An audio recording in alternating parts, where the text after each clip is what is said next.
Okay, this is your Chapter 10 lecture about working with older adults. If we look at just the population of older adults, 80% of older adults in this country will be Caucasian. That is largely a product of income and social class. Poor people tend to have shorter lives and less access to health care, more dangerous occupations, many things like that. Currently in the United States, our life expectancy is 73.5 to 74 for males and 80 for females. This is largely explained by males more likely not taking care of themselves, and men are much more likely to binge drink and use illegal drugs and things like that. Also, men are much more likely to be obese and other things like that, which can shorten your life. Okay. There is a difference between primary and secondary aging. Primary aging is physiological. It is things that are not within your control, but there's huge variation in this. That is why you see some people whenever they are 60 years old and they look 40, and some people whenever they're 40 they look 60. Huge variation in that, but you can't really control it. Secondary aging are things that you can control with diet, exercise, mental acuity, different things like that. Okay.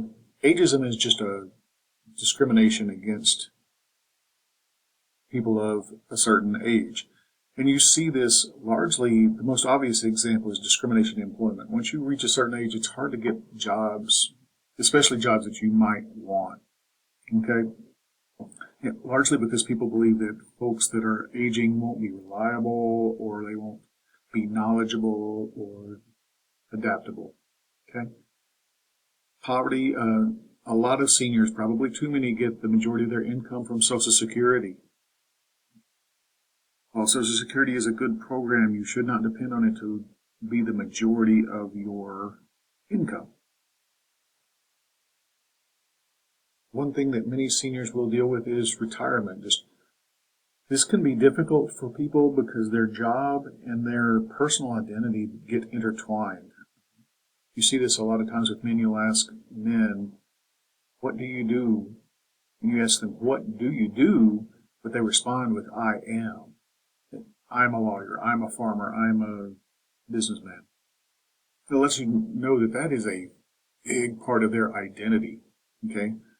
When people retire, you do lose some income typically, but you also lose daily routine. You think whether you are working a job or you're a student in school, routine helps most of us. I get up, I go to work, I get home, I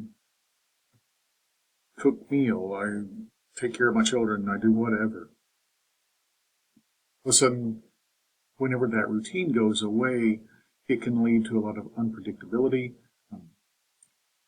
Many times you'll see people, because they have too much time on their hands, they spend more money than what they did before. This can be really devastating when you combine that with reduced income. Other concerns we have about our aging population is abuse of older adults. About 1.5 million adults are abused every year, whether this is physically, a lot of this is financial exploitation. That is the most common type of elder abuse. Living conditions. A lot of older folks live in deteriorating areas, not through any fault of their own, but they bought a house in what was a new upcoming neighborhood in 1950. Well, in 2024, that is a rundown old neighborhood. Also, transitional issues and life changes can be very difficult for people to deal with. The death of a spouse, retirement we did already talk about. Declining health would be another one, or just some decline in physical abilities. You think about if you were to develop some sort of disease with your eyes and you lost your vision, how much would you miss that?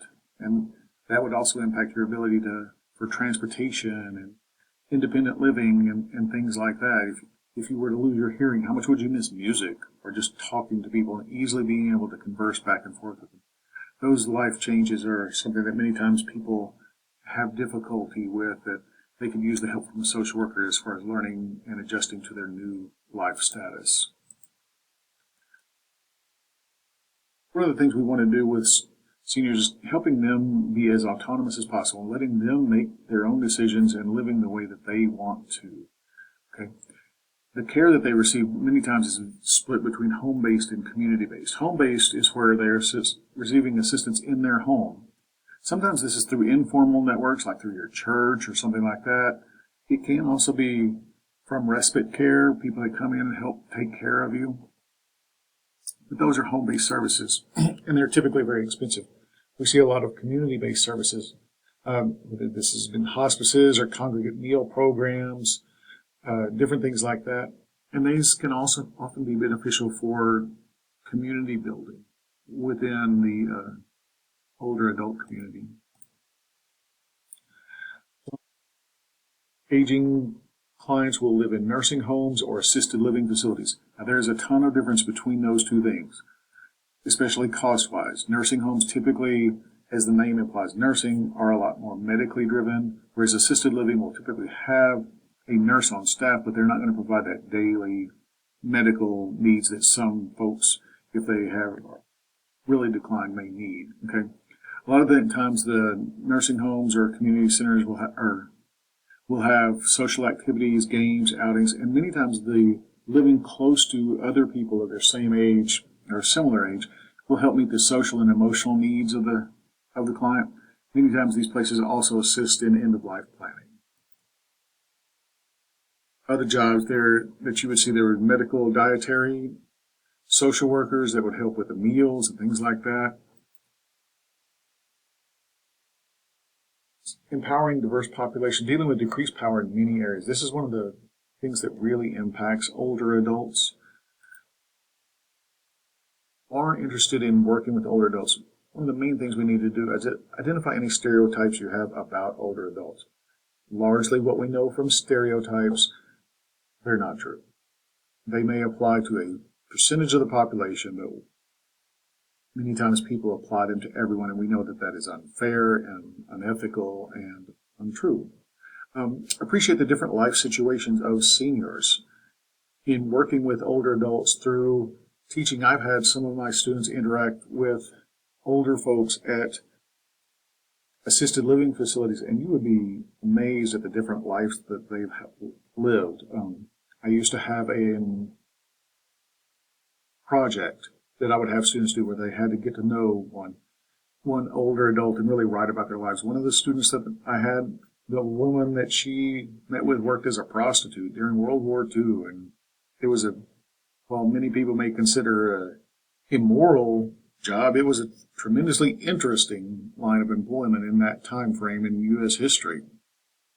We need to learn their gender and their cultural background in order to properly work for them and work with them. Understand the developmental needs of being older. Understand the natural aging process and what that means and what it doesn't mean. There's a lot of assumptions about what aging is and what it does to us that are untrue. Academically learn about these things, okay? Encourage folks you're with to talk about their feelings if you think it will be helpful to them. Let them be spiritual if it helps them in their way. Don't push your own agenda on them. Know that it's okay for them to make decisions, okay? Also helping our clients work with a living will, durable power of attorney so that they retain medical and personal autonomy as long as they can throughout their entire life.